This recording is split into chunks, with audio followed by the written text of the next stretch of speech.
తదా సర్వాణి భూతాని స్వహితాని సమాచరేత్. నిన్న మనం అహింసా పరమో ధర్మ భజన చెప్పుకున్నా. అందులో ఫస్ట్ 2 లైన్స్ గురించి నేను చెప్పాను, మిగతా 2 లైన్స్ చెప్పలేదు ఏంటి అని చాలా మంది నన్ను అడిగారు.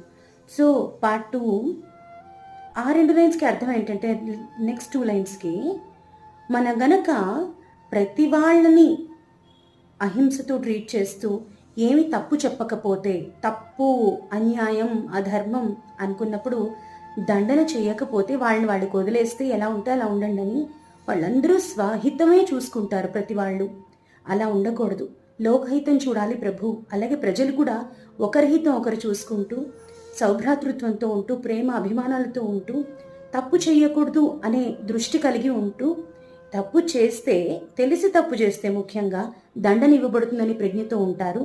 అందువల్ల ఇది అవసరం అని చెప్పబడింది.